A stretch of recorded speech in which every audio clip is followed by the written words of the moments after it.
Hey guys, I'm finally doing my answer video for my Japan travel questions today. So if you're new, I did travel in Japan last year for 3 weeks. There's a vlog series from that trip up on my channel, which I will link down below. Just as a disclaimer, this is my own personal experience, and by no means is this like the written law about traveling and Japan and stuff like that. I can only answer the questions based on my own experiences. I actually got the most questions on Instagram, which I thought was kind of funny, but I will start there.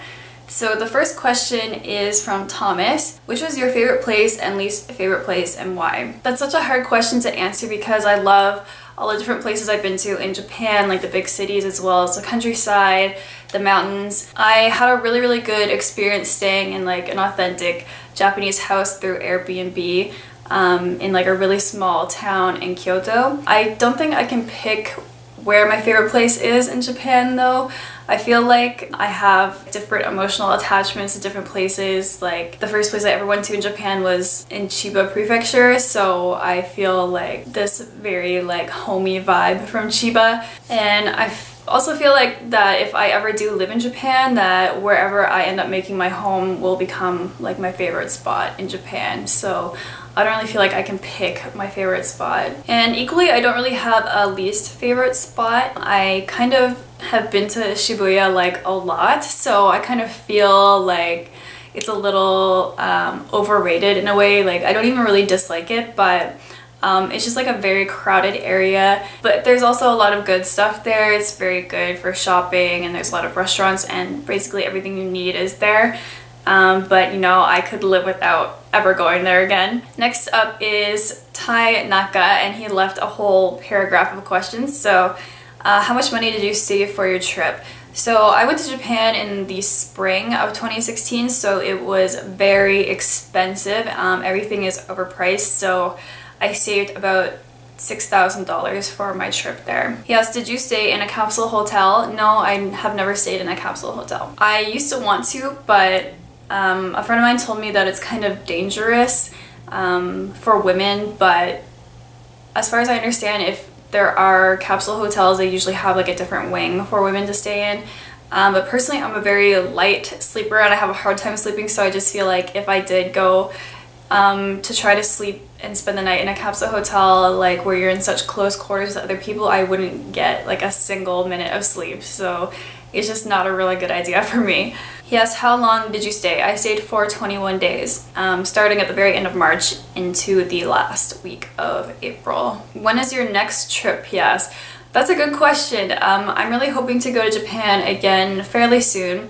Probably not by the end of 2017, but maybe in 2018. I'm still keeping my eye on the flight prices. Generally, the flights from Canada tend to dip around the early and mid-winter, I think. So I definitely don't think I'll be going to Japan for vacation in the spring ever again, just because the flights were literally thousands of dollars. So yeah, it was just way too much money that I spent. Also, I really want to travel to other countries. I think my next trip might be to either Australia or New Zealand. So they're both like long haul flights, so it's kind of hard to imagine going to both of Japan and one of those other countries in the same year because of like the time I would have to take off work and also the cost of the flight. And as much as I love Japan, whenever I think of booking another trip there, I kind of remind myself that I really want to see the rest of the world too. So it's kind of a hard call.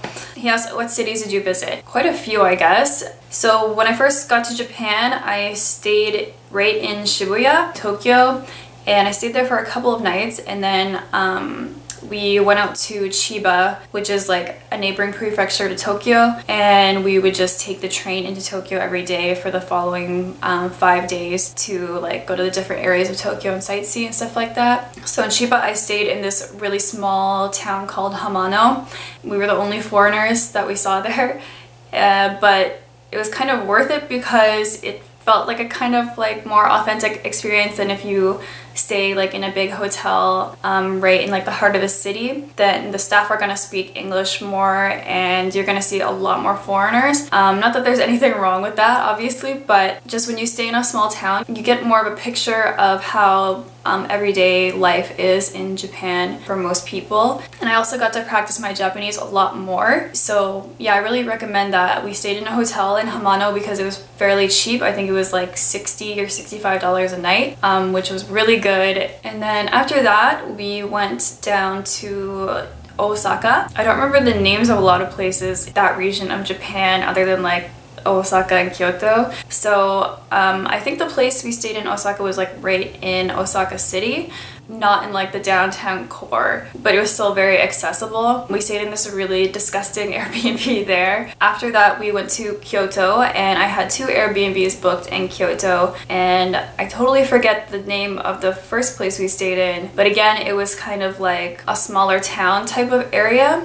But there were a ton of foreigners there because I think there must have been a lot of like tourist accommodations around there, because every morning when we went to get on the train, there would just be all foreigners on the platform, and it was very accessible to a lot of the tourist spots. So I think we were only 1 train stop away from Arashiyama, which is like insane. Yeah, if you end up going to the Kansai region of Japan, you definitely have to go to Arashiyama and Fushimi Inari Taisha. They're like must-see tourist spots. They're so amazing, and you can check them out in my vlogs as well. And then we stayed there for a few nights, and then we went to a different Airbnb in Kyoto, which was in this amazing small town called Momoyama. And you'll notice I'm saying small town quite a bit because the accommodations are so much cheaper. If you stay in a big city center, you're gonna end up paying like $200 or more a night for a hotel or Airbnb in most cases. If you are lucky and plan ahead of time, you can get an Airbnb for maybe like $90 a night within a city center. But yeah, so if you stay outside of the cities, you can get an Airbnb for like $30 a night. It is stupid cheap as far as Japan goes. Yeah, that was really beautiful. And then after that, we actually had some planning to do because I hadn't booked anything for the last few days of the trip. Like, we didn't have accommodations booked, we didn't have the flight booked or anything. So that's another reason why it ended up costing quite a bit more, because, you know, if you plan it ahead of time, you can keep your eye out for like getting a better deal on the flight and whatnot. So on the last leg of the trip, we took the bullet back up to the Tokyo area and we splurged on like a nice hotel right in Shinjuku. Yeah, I think that's probably everywhere. So if you check out my vlogs as well, you'll see that I visited like pretty much all of the tourist hotspots in the Kansai region, like Nara, like the ones I already mentioned, Fushimi Inari. Yeah, I think on my next trip I would like to just go completely off the beaten path since I've seen so much of the tourist stuff. The only thing I haven't really seen is Mount Fuji. So I think I would like to just have more of like, maybe more of like a living experience rather than a tourist experience. Okay, going back to Ty's question, did you get the JR Rail Pass or Suica? I used the JR Rail Pass. I've never used Suica or Passmo with those cards. I have a video up on my channel about using the JR Pass, so I'll link that down below for you guys as well. Definitely recommend it. On my next trip, I'm definitely gonna get it again. Yes, was that your first trip to Japan? No, it wasn't. I first went to Japan when I was in college, and that was 9 years ago now. So I went 8 years between my 2 Japan trips. What airport did you land at? I landed at Narita, which is technically in Chiba. It's right next to Tokyo Prefecture, but most people refer to it as like the Tokyo airport. There's another airport in Tokyo called Haneda, and I've never used that one, but maybe I'll try it on my next trip because it looks pretty nice. It's a pretty new airport. He says, these are questions I wish I knew more about before my trip to Tokyo for 2 weeks. All I know was I met a lot of amazing people in Tokyo and surrounding area and ate a lot of good food. My Japan trip changed my life. Now I understand what I want to do in life, and that is to move to Japan. That's awesome. I kind of got a similar feeling on my first trip to Japan. I just felt like I never want to leave, and yeah, I still like would love to move to Japan and live there one day. Allison 2.0 said, do you ever get that really heavy feeling in your belly when you go on a plane? Whenever I go on a plane, I feel like there's a bowling ball sitting inside my stomach and I just won't digest. No, I don't think I've ever gotten that. It seems like you might have just some flight anxiety, unless you have some other medical problem. I'm not a doctor, sorry. Shakira asks, what was your most memorable place you went to? That's another really hard question to answer. There's so many amazing places to see in Japan, so many crazy things to do, but definitely I don't think I'll ever forget seeing Arashiyama. It was just such a crazy, beautiful, amazing place. And she asks, was there a good overall safe feeling there? I get so intimidated by new places. Yeah, I feel really safe in Japan. I feel like when you're in a big city, like when I would walk home when I stayed right in Shibuya, it was kind of later at night, and I feel safer there than I do here in Canada. And I think when you're in a big crowded area, you kind of have the feeling of like there's safety in numbers, so there's like a lot of people watching out for each other in a way. Of course, Japan has criminals like anywhere else. I generally just got a feeling that I was fairly safe there. You do have to watch out for some scams in Japan. It's not as crazy as some other countries in Asia from what I've heard, but I did almost get sucked into this like karaoke place. There's guys on the street in Shinjuku who come out and they like tell you they have this super good deal, and it includes all like this food and drinks and stuff like that, and if you actually go in, it'll be like, no, it's actually like 7,000 yen or something like that. Thankfully I didn't actually go in, but they will kind of try to trick you, which is what happened to me. The guy was on the street was just acting very friendly, like he just wanted to help us and not really like he was trying to make like a business deal. So yeah, you have to kind of be savvy like that, and like I know Canadians aren't really the most savvy at detecting scams and stuff like that, because we're also friendly and we also want to help other people. So yeah, just be wary of that. But otherwise I feel really safe. Like I really don't feel threatened by Japanese people in general. They're just like a fairly like chill type of person who's just kind of like minding their own business, like trying to get from point A to point B. Yeah, you'll rarely come across someone who's like trying to start something. And there's like no guns in Japan. Like even kind of like seedier areas like Kabukicho, I felt totally safe. And yeah, I really don't think there's much to worry about in Japan. Just use your common sense, I guess. So now I'm gonna jump to the questions that are on the video I originally posted asking for questions on YouTube. So the first one comes from Tokyo Bri Bri.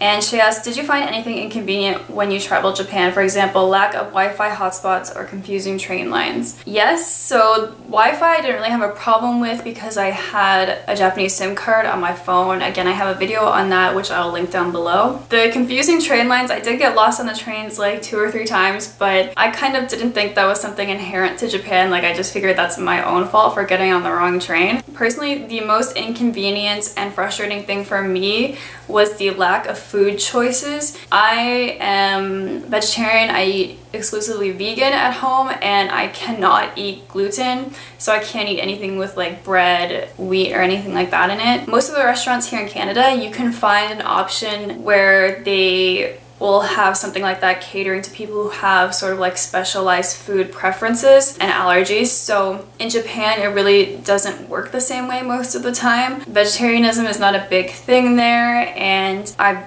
just started hearing about gluten-free places there. But in general, like a regular restaurant that you would go into, you might have a hard time finding something you can eat. I honestly wasn't very smart about planning on where to eat either. Like I didn't plan it at all. And I see a lot of J-vloggers who put up like vegan cafe in Tokyo or like gluten-free cafe in Tokyo. And I was just like, where was that when I was there? Because I would just sort of like wait till I got hungry and then try to look for a place nearby on Google Maps on my phone, instead of sort of figuring it out like the day before or like planning my days around where I could eat. And now I know for next time that would be the smarter thing to do. But at the time, I just had a really hard time sort of just trying to find something I can eat. And you might be able to imagine, or you know if you've been to Japan, that there's so many restaurants and like types of food there based on wheat.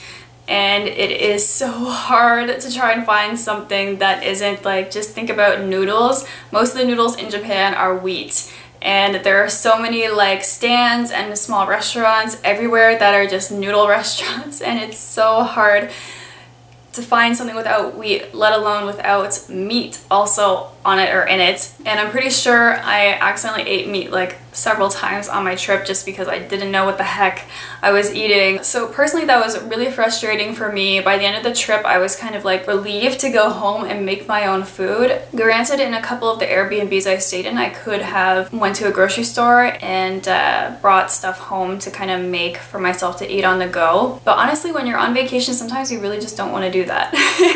You know, like you just want to go and see stuff in this country that you're not familiar with and then, you know, worry about what you're gonna eat once you get hungry. But again, now I know for next time, and maybe I'll be able to plan it better next time. But that's my advice to you. If you also have any kind of allergy or eating preference, then try to plan it a little bit more in advance and just know ahead of time that you're gonna have a little bit of a hard time in Japan. Japan's also like a very meat heavy culture, especially fish, obviously. To me, that caused me a lot of like heartache and frustration because I get very hangry when I can't eat when I'm like really hungry. You guys know if you're vegetarian too that you like digest your food very quickly, so when you get hungry you get extremely hungry because like vegetables digest much faster than meat. And yeah, so I just would be like so grumpy by the end of the night. Yeah, I just ended up eating a lot of stuff that I prefer not to eat, like dairy products, fish. I accidentally ate meat. I would end up eating eggs a lot in the hotels and stuff. And personally that doesn't really make me happy to just like have to eat what is there because it's there. And other people I know who like don't have eating preferences and like just eat whatever like floats in front of them. You probably think like I sound very bratty right now, but that's just like me personally. Otherwise, for stuff that's like inherent to Japan, I didn't find it inconvenient at all. Like it seems like a lot of Japanese culture is based on like being convenient. I'm sure if I lived in Japan and had to go through kind of like bureaucratic things like finding a place to live, filing taxes, there would probably be a lot of stuff I would find really inconvenient through that, like from what I've heard. So but if you were just traveling there, vacationing there for a shorter amount of time, it's really convenient in general. Robert from 3 Old Dudes asked, when you smell miso soup, do you think of home? Actually, I don't. Lately, Japanese food hasn't even been my favorite. Like, I really prefer Thai food and Indian food.